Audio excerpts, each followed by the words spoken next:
Ti crees na maxia?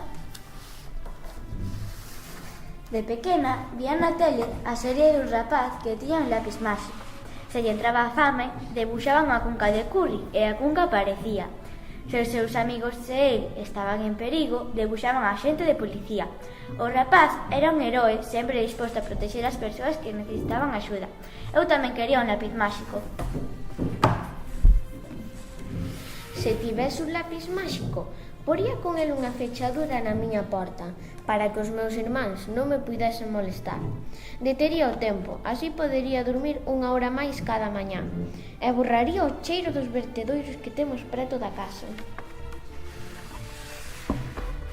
Usaríao para facer felices outras persoas. Debuxaría os vestidos máis bonitos do mundo para miña nai, os mellores edificios do val para meu pai, que así podería abrir moitas escolas onde os nenos e as nenas pudesen estudar sen pagar. Un balón de verdade, para que os meus irmáns non tivesen que xogar nunca máis cun calcetín vello cheo de trapallada. Cada noite, antes de deitarme, pedía un desexo, un lápis máxico, e cada mañá, ao despertar, miraba no caixón da mesa de noite, pero nunca encontraba nel o lápis máxico. Un día, fun ao vertedoiro botar unhas mondas de patacas e cascas de ovo. Ia torcendo o bico, axutando as moscas e camiñando a modo para non pisar ningunha porcallada que me enzoufase os zapatiños tan lindos que levaba. Cando vin unha rapariga do meu tempo a clasificar o lixo en montes. Ao lado había uns cativos que pescaban ferralla cun irmán pendurado dun fío. Cando meu pai volveu do traballo, contei o que vira, púxose triste. Aba, dixen. Dime, Jani, contestoume. Moito me gusta que me chame queridiño. Por que non vin esas raparigas na miña clase? Porque... dixo, pero aínda tardou un pouco en continuar a frase. Porque resulta, Jani, que no noso país non todo o mundo manda as fillas á escola e algúns nenos teñen que traballar para manter as familias. Eses cativos venderán a ferralla que atoparon. Se fosen á escola, a súa familia pasaría fame. Ir á escola era o que máis me gustaba. Meu pai sempre dixera: Malala vai vivir libre como os paxaros. E eu preguntábame agora ata que punto ia ser libre de verdade. Esta noite pensei nas familias que non tiñan comida abondo, e na rapariga que non podía ir á escola, e que cando eu fose máis bella ia ter que cociñar e limpar para os meus irmáns, pois na miña terra a moitas nenas non se lles permite ser o que soñaron. Sabía que se tivese o lápis máxico había de buxar con el un mundo mellor, un mundo en paz. Primeiro, borraría a guerra, a pobreza e a fame. Logo debuxaría rapazas e rapaces xuntos como iguais.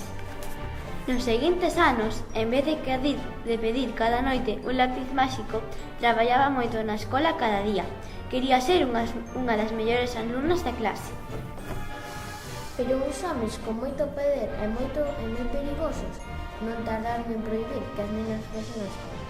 Percorrían as rúas da nosa cidade, ian armados. Unha a unha, as raparigas deixaron de ir á escola.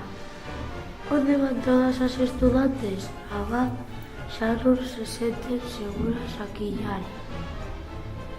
Como era posible que uns poucos homes puidesen impedir que as nenas todas do noso val fosen á escola?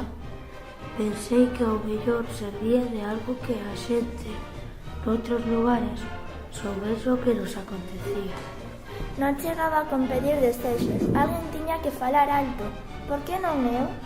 Puxeme a escribir sobre o que era sentir medo cando se vai camiñando á escola e como algunhas das miñas amigas marcharon pola ameaza a que se enfrontaban na nosa cidade. Escribín sobre o moito que me gustaba a escola e orgullosa que estaba no meu uniforme. Unha vez que empecé a escribir, xa non parei. Escribía discursos e viaxaba polo meu país para contar a miña historia. Mesmo falei cun xornalista dun diario moi coñecido no mundo enteiro. A xente interesábase pola miña vida. Falei por todas as raparigas do meu val que non podían falar. A miña voz cobrou tanto poder que os homes perigosos quixeron acalarme, pero non o lograron. E agora a miña voz soa máis alto ca nunca. Máis alto porque as persoas que se uniron a mí e xuntas formamos un coro para defendermos aquilo no que cremos. Nos elevamos a voz polas persoas que o necesitan. Axudamos as persoas que corren perigo, mesmo que estean ao outro lado do mar. Consideramos o mundo unha familia. Ti crees aínda na maxia? Eu creo. Eu escribía as soas no meu cuarto, pero había xente en todas partes do mundo que lía a miña historia. Agora son millóns as persoas que me coñecen e me axudan a espallar a miña mensaxe de esperanza. Por fin atopara a maxia que buscaba, nas miñas palabras e no meu traballo.